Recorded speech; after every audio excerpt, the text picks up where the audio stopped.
எனதன்பு மேசம் ராசிக்கார நேயர்களுக்கு எனதினிய வணக்கங்க.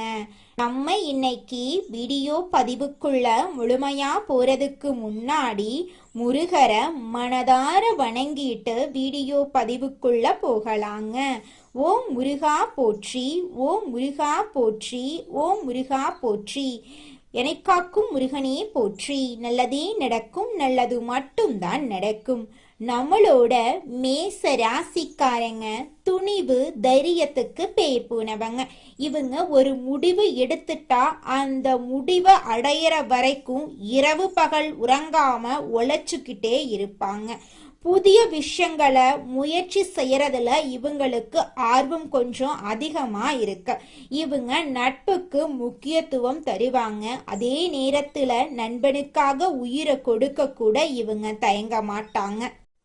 நம்ம இன்னைக்கு இந்த வீடியோ பதிவில் எதை பற்றி தெரிஞ்சுக்க போகிறோம் அப்படின்னு பார்த்தீங்கன்னா, நம்மளோட மேச ராசிக்காரர்களுக்கு குருவின் வக்ர நிவர்த்தியால் ஏற்படக்கூடிய பலன்களை பற்றி தெளிவாக இந்த பதிவில் தெரிஞ்சுக்க போகிறேங்க. குருவின் வக்ர நிவர்த்தியால பொன் பொருள் நகை அந்தஸ்து கௌரவம் ஒழுக்கம் எல்லாமே மேச ராசிக்காரங்களை தேடி வரப்போகுது. குரு பார்த்தால் கோடி நன்மை அப்படிங்கறதால மேச ராசிக்காரர்களுக்கு இது ஒரு ஜாக்பாட் யோகமா மாறப்போகுது. சனி பகவான் ஏற்கனவே வக்ர நிவர்த்தி அடைந்துள்ள நிலையில குருவும் வக்ர நிவர்த்தி அடைகிறது கூடுதல் பலனை உங்க வாழ்க்கைக்கு அள்ளி தரப்போகுது. மேச ராசிக்காரங்க தைரியமானவங்க, தன்னம்பிக்கை உடையவங்க, நீதிக்கு கட்டுப்பட்டவங்க, நேர்மையானவங்க. இவங்க லட்சியவாதிகளா இருப்பாங்க. பொய் சொல்ல தெரியாது, இவங்களுக்கு ஏமாத்த தெரியாது. கோபம் இருந்தாலும் இவர்களிடம் நல்ல குணங்களும் இருக்கும். சூரியன் உச்சம் பெறும் ராசி என்பதால இவர்களிடம் சிறந்த சிந்தனை இருக்கும். குரு பகவான் 121 நாட்கள் பின்னோக்கி நகர்ந்தாரு. குரு என்பவர் ஒழுக்கம், கண்ணியம், கட்டுப்பாடு, பணம், பொருள், நகை எல்லாமே ஆகும். ஜாதகத்துல உள்ள தோஷத்தை நீக்கக்கூடிய ஒரே கிரகம் குரு பகவான் தான். குரு பார்த்தால் கோடி நன்மை அப்படிங்கறதால குருவின் பாதை மேச ராசிக்கு பல நன்மைகளை அள்ளித்தர போகுது. குரு பகவான் மேச ராசிக்கு 9ஆம் வீடு மற்றும் 12ஆம் வீட்டின் அதிபதியா இருக்காங்க.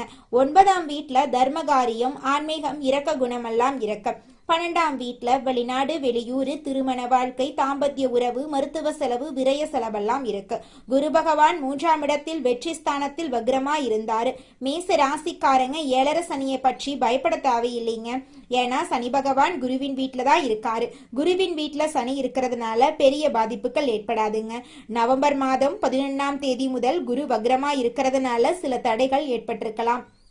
குரு வக்ரமாக இருந்த காலத்துல தந்தை உறவுல பலவீனம், அப்பா சொத்து, அம்மா சொத்து, வீடு, வண்டி, வாகன செலவு, வேலை நிரந்தரமாக இல்லாம இருக்கிறது, வெளிநாடு வெளியூர்ல வேலை கிடைக்காதது, வண்டி வாகன செலவு, நிலம் பூமியில சொத்து பிரச்சனை, வீண் விவாதம், கேஸ், காது, மூக்கு, தொண்டை, சுவாச பிரச்சனை, கால்வலி, ரத்தம் சம்பந்தப்பட்ட தொந்தரவுகள், படிப்புல மந்தமான தன்மை, கடன், பகை, எதிரி, வம்பு வழக்கு, தடை போன்ற பிரச்சனைகள் இருந்திருக்கலாம். குரு பகவான் வக்ர நிவர்த்தி அடைந்ததால இனிமேல் நல்ல பலன்கள் கிடைக்குங்க. படிப்படியாக பிரச்சனைகள் குறையும். சனி பகவானும் வக்ர நிவர்த்தி அடைந்துள்ளதால கூடுதல் நன்மைகள் உங்களுக்கு கிடைக்கும். திருமண பேச்சுக்கள் நல்ல முடிவுக்கு வரும். திருமணத்துல இருந்த தடைகள் நீங்கும். காதல், குழந்தை பாக்கியம் சிறப்பாக இருக்கும். வழக்குகள்ல வெற்றி கிடைக்குங்க. வேலை, தொழில், உத்தியோகத்துல பதவி உயர்வு கிடைக்கும். வெளிநாட்டுல இருக்கிறவங்களுக்கு நல்ல யோகம் உண்டாகும். விசா பிரச்சனைகளா இருந்துச்சுன்னா எல்லாம் சரியாயிருங்க. மருத்துவம், share marketing, ITI field, bank போன்ற துறைகளில் வேலை பார்க்குறவங்களுக்கு சிறப்பான பலன்கள் கிடைக்க போகுதுங்க. உடல் ஆரோக்கியம் மேம்பட போகுதுங்க. குருவின் வீட்டில் சனி இருக்கிறதுனால 7.5 சனியால உங்களுக்கு எந்த பாதிப்புமே ஏற்படாதுங்க. குரு 11ஆம் இடத்தை பார்க்கறதுனால தொழில அபார வெற்றி கிடைக்குங்க. குரு வக்ர நிவர்த்தி அடைந்திருப்பதால லாட்ரி யோகம் உண்டாகும். வெளிநாடு செல்லும் யோகம் இருக்கிறதுனால லாட்ரி எடுக்கலாம். ஆனா ஜாதகத்தை பார்த்து குரு பகவான் நல்ல இடத்துல இருக்காரா அப்படின்னு தெரிந்து லாட்ரி எடுக்கலாங்க. ஆசிரியர், வங்கி, கமிஷன் வியாபாரம், ரியல் எஸ்டேட் போன்ற துறையில் இருக்கிறவங்களுக்கு நல்ல மாற்றங்கள் ஏற்படும். பெண்களுக்கு மிகப்பெரிய வெற்றிகள் எல்லாம் இந்த காலகட்டத்தில் தேடி வரப்போகுது. இது நாள் வரைக்கும் உங்களை வேண்டான்னு உதறி தள்ளிட்டு போன சொந்த பந்தங்கள் எல்லோருமே இனி வரக்கூடிய காலங்கள்ல உங்களை தேடி வரப்போறாங்க. உங்க வாழ்க்கையே சொர்க்க வாழ்க்கையா மாறப்போகுது. நீங்க இது நாள் வரைக்கும் பணம் காசு 4-5 பேர்கிட்ட கடன் வாங்கி ஒவ்வொரு நாளையும் வாழ்ந்திருப்பீங்க. ஆனா இனி வரக்கூடிய காலங்கள்ல நீங்க 4-5 பேருக்கு பணம் காசு கடன் கொடுக்கக்கூடிய அளவுக்கு செல்வாக்குல உயர்ந்த வாழ்க்கைய வாழ போறீங்க. உங்களுடைய படிப்புக்கும் தகுதிக்கும் ஏற்றார் போல நல்ல வேலையெல்லாம் கிடைக்க போகுது. உங்களுடைய மனக்கவலைகள் காணல் நீரா கரைஞ்சு போக போகுது. மனிதனா பிறந்த ஒவ்வொருவருக்கும் ஆசை இருக்கதாங்க செய்யும். அந்த ஆசைகளை அடைய நம்ம நினைச்சா மட்டும் பத்தாதுங்க. முழு மனசோட நம்மளுடைய ஆசைகளை அடைவதற்கான வழிய ஒவ்வொரு நாளும் என்ன பண்ணணும்னு யோசிச்சு அதற்கான திட்டங்களை தீட்டி உழைச்சுக்கிட்டே இருக்கணுங்க. உழைச்சா நிச்சயமா நம்மளுடைய ஆசைகள் எல்லாமே நிறைவேறிடுங்க. உங்க வாழ்க்கையில இனி வரக்கூடிய காலங்கள்ல உங்களுடைய அனைத்து ஆசைகளும் நிறைவேற போகுதுங்க. அப்படி ஒவ்வொரு மனிதனுக்கும் இருக்கக்கூடிய பொதுவான ஆசை என்னன்னு பார்த்தீங்கன்னா 16 செல்வங்களையும் அடைந்து வாழணும் அப்படின்னு தான் ஒவ்வொரு மனிதனுடைய ஆசையும் இருக்குதுங்க. பணம் வேணும், பதவி வேணும், புகழ் வேணும், கௌரவம் வேணும் அப்படின்னு தான் ஒவ்வொரு மனிதனும் தினமும் வாழ்ந்துகிட்டு இருக்கான். அதை நோக்கிய பயணத்தை தான் ஒவ்வொரு நாளும் மனிதன் வாழ்ந்துகிட்டு இருக்கான். ஒவ்வொரு நாளையும் ரசிச்சு வாழ்றது கிடையாது. எந்த ஒரு மனிதனும் போராட்டத்துல தாங்க இந்த உலகத்துல ஒவ்வொரு மனிதனும் வாழ்க்கைய வாழ்ந்துட்டு இருக்காங்க. குரு வக்ர நிவர்த்தியால உங்க வாழ்க்கையே மாறப்போகுதுங்க. இது நாள் வரைக்கும் இருள் சூழ்ந்த உங்க வாழ்க்கையில இனி வரக்கூடிய காலங்கள்ல பிரகாசம் வரப்போகுதுங்க. கல்வி தடையெல்லாம் காணல் நீரா கரைஞ்சு போக போகுதுங்க. திருமண தடை நீங்கி உங்களுக்கேற்ற சரியான துணையோடு திருமணம் நடக்க போகுதுங்க.